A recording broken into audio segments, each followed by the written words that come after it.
everyone, it's Ellie and Daina here from the Playford Library. Now today we're going to show you how to make some ANZAC biscuits. And Daina here is our Heritage Officer at the library and she knows a lot about history. She's going to tell us a little bit about the history of ANZAC biscuits while we do our baking. Is that alright with you, Daina? That's fine with me, thanks Ellie. Thanks for appearing on our little cooking segment today. Now, first of all, can you explain to everyone what an ANZAC biscuit is? I know we've all eaten them, but you might not know what it actually is.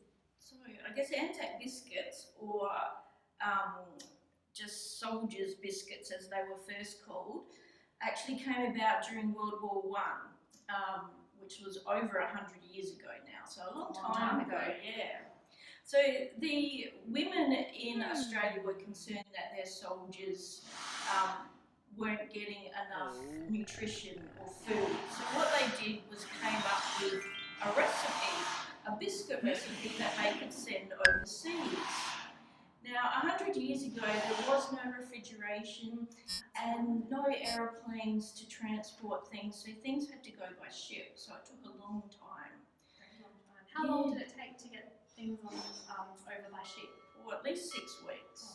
So they had to last quite a while. They did, they had to last. And I guess the other thing was that eggs were scarce in Australia at that time. So they couldn't use eggs. So what they did was adapt a Scottish recipe to come up with something that they thought was nutritious and that would last, that they could send in metal tins to their soldiers. So they sent them over in little metal tins. Yeah. So that's how it sort of came about. Later on, they were made for fundraising, and I guess that's how we got them today. We all eat ANZAC biscuits around this time. So these ingredients that we have today, we've got some rolled oats, and we've got some brown sugar, 1 cup of brown sugar, 1 cup of flour, 3/4 of a cup of coconut. Now, they didn't use coconut in the original recipes, in the traditional recipes, did they? No. So coconut was added later, I think, just to make it taste a bit tastier. Yeah, a bit tastier. And we've got some butter and some golden syrup. Yeah. Now, this is the key ingredient, isn't it, to making it. So that's what made the ANZAC biscuits quite unique, and that's what bound everything together so it wouldn't stick. So this is used instead of the eggs to bind everything together. That's right, isn't it? Yep. And now I've got 1 cup of brown sugar here, but the traditional ANZAC biscuit recipes didn't use that much sugar, did they? Because during the war some things were rationed. I guess kind of like now with toilet paper. So there wasn't as much sugar to go around, so there was less sugar used, but the golden syrup would have made it quite sweet. A little bit sweet. So we've used 1 cup of sugar today so that our ANZAC biscuits taste nice and sweet and quite tasty, but the soldiers, their biscuits wouldn't have been as sweet. So, alright, now we might get our dry ingredients in. So we'll do our oats, our 1 cup of oats in there, and we'll do our 1 cup of flour. That's plain flour, not self-raising flour, because we've also got, which I forgot to mention, we have half a teaspoon of bicarb soda dissolved in some hot water, 2 tablespoons of boiling water. So we don't need self-raising flour for this, we can just use plain flour and then add our bicarb soda. So we'll mix all our dry ingredients. We've got our coconut, 3/4 of a cup of coconut in there. And we've got our brown sugar, we'll put that in to make it nice and sweet. Alright, mix all of that up so that it's all combined. Oh, it's already, I can smell that golden syrup. Yeah, it's looking good. Alright, then what we do once we've mixed our dry ingredients up, if you wanted to do the 2 tablespoons of golden syrup, Daina. So we put, this is our bicarb soda, which is dissolved into hot water. So we'll just do 2 tablespoons of golden syrup into here. And don't be afraid to do a nice dollop of the golden syrup. Just makes it a bit sweeter. Yes. Alright. Then once we've put our golden syrup and our, did you want the spoon to get that off? Yep. There we go. Perfect. Now we'll put our bicarb soda in there into our golden syrup mixture and our boiling water as well. Alright, then we'll just mix that up a bit. So the boiling water should soften up the golden syrup so that it's just a little bit easier to stir in. And then once we stir the bicarb soda and the golden syrup together and the hot water, we're going to pour our butter in there. So we've got 125 grams of melted butter here that we're going to pour in. And then going to mix that up as well until the butter and the golden syrup has formed kind of a pale yellow syrup.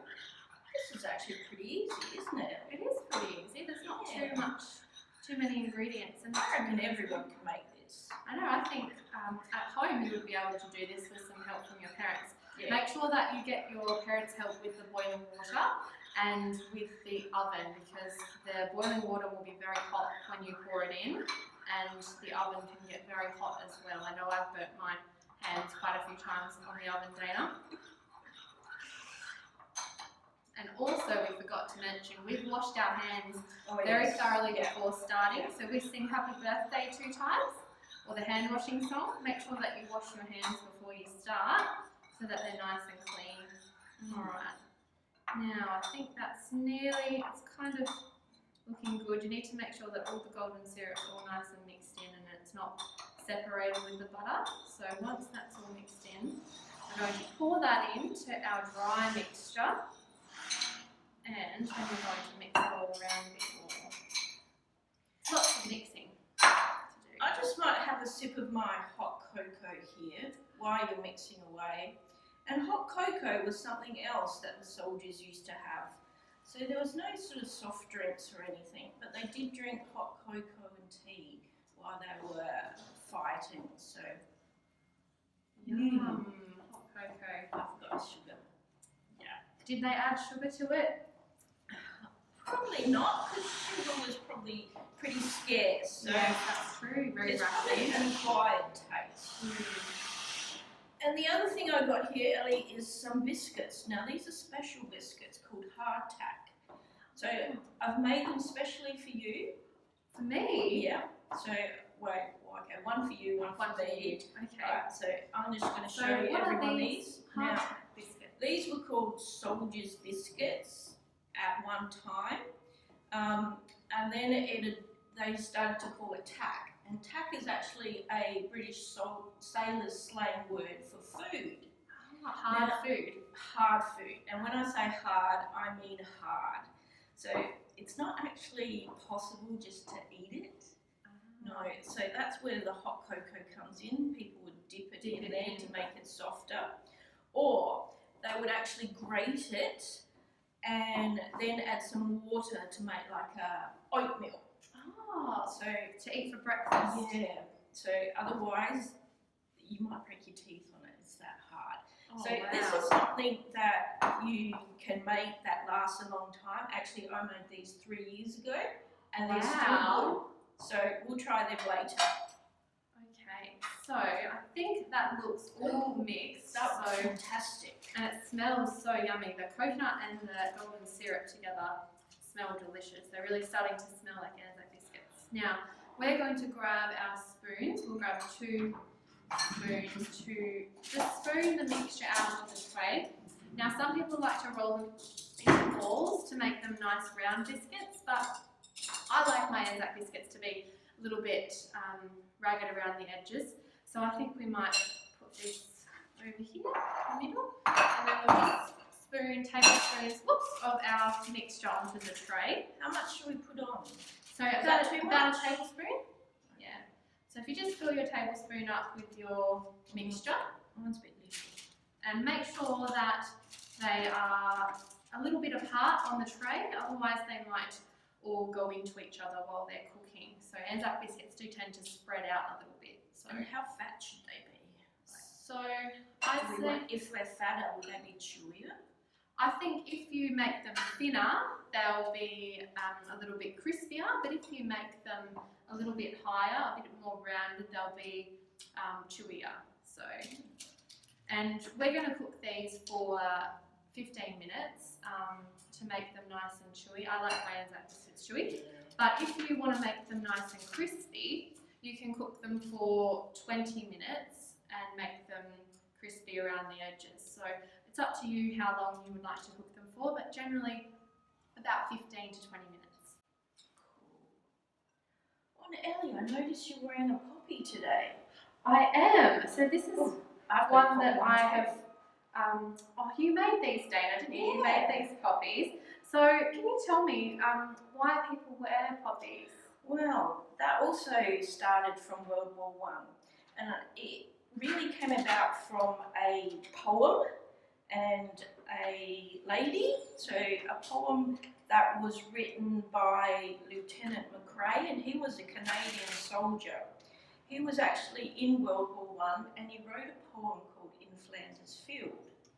And it starts off, in Flanders fields the poppies grow, between the crosses row on row. Now a lady in Canada also read this, and she was really moved by the story. So what she did was she started to sell them to raise money for the war effort. And from that it kind of developed, and that's why we see the poppies around ANZAC Day and Remembrance Day today. That's why I see the RSL things at the shopping centre selling poppies. So Yeah, because they say the first thing to actually grow after the war was poppies. And the poppies are a bright red colour, and people thought that reminded them of blood. of And the of course, soldiers. there would have been a lot of blood at that time. Yeah. So that's how the poppies came about. So they're a very important symbol for ANZAC Day and for Remembrance Day. So that's people right. wear them on Remembrance Day as well, don't they, Dana? Yes. Yes. Yeah. Alright, now I think we've got some nice looking biscuits here, or biscuit Oh, dollops. can't So wait. I know, I'm excited to try these. So now we need to cook them, we need to put them in the oven. I'll So just make pop sure them that in you the oven. get your mum or dad or grandma or grandpa or whoever's with you at home to help you put them in the oven, because the oven can be very hot. So they'll wear their oven gloves to pop them in the oven. You want to try some hard tack? Oh, I don't have anything to dip them though in, Dana. Oh, you can just try them. I don't know if I want to break my teeth. No. Should I try? And the other thing I brought along today is some rosemary. Oh, Smell that. I love Freshly picked rosemary. this morning. And we use rosemary also. You might see this around on ANZAC Day as well. And do you know why? No, why do we use rosemary on ANZAC Day? Well, apart from the fact it smells nice, rosemary is a herb, and we use the herb for remembrance. Yeah. So it's a way of, I guess, symbolising that we remember what had happened. The other thing that rosemary is specifically significant for the Australians is that it grew at Gallipoli. So that's why you might see either poppies or rosemary or both on ANZAC Day. And some people wear the rosemary on their shirts as well, don't they, Dana? Yeah. Is that right? So that's why you might see some people with rosemary on So their there's shirts. always or a poppies. lot of symbols about ANZAC Day, and I guess it's just, to actually know why we have them. Yeah, knowing the history of it. Yeah. So I hope you've learnt something today from a few of those things. I know I've learnt some interesting facts from Dana today. So we've gone through our hardtack and we've had a look at our hot cocoa and our rosemary.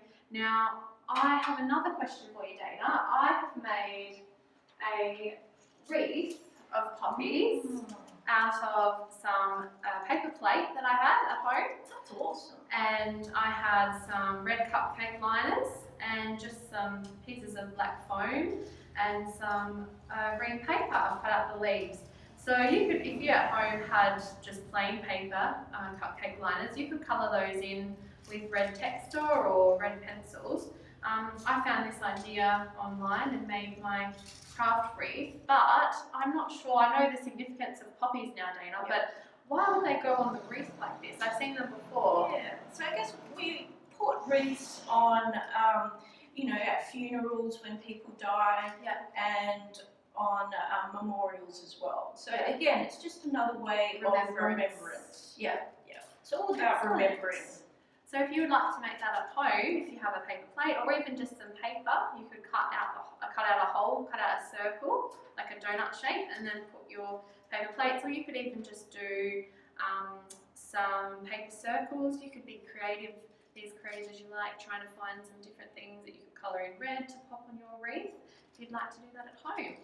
So that was a really good learning experience today, Daina. Learning some different facts. Thank you for Actually, can I challenge the kids, whoever's watching this, I'm going to give you a challenge here. a challenge. Yeah. So the city of Playford has actually remembered some soldiers from World War I, World War II and Vietnam, and what they did was name some of the streets in Elizabeth East after them. So your challenge is to find out who they are. I'll give you a clue. One is Blackman. So around that area you'll find some more streets who are named after Victoria Cross winners.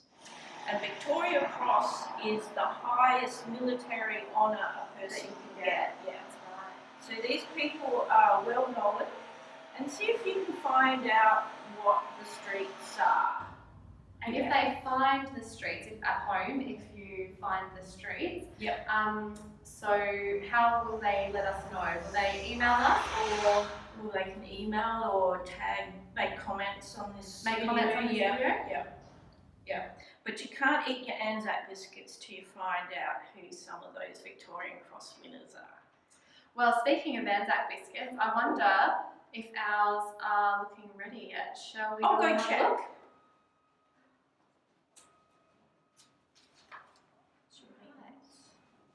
Yeah. I think that our ANZAC biscuits are not quite ready, but here's some we made a little bit earlier, just in case they took a while to cook. They smell fantastic. I can't wait to try these. They smell amazing. And they'll go great with your hot cocoa.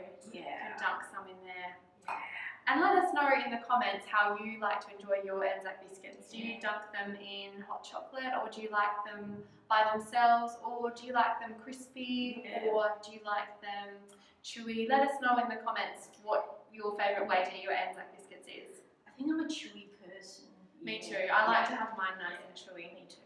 Yeah.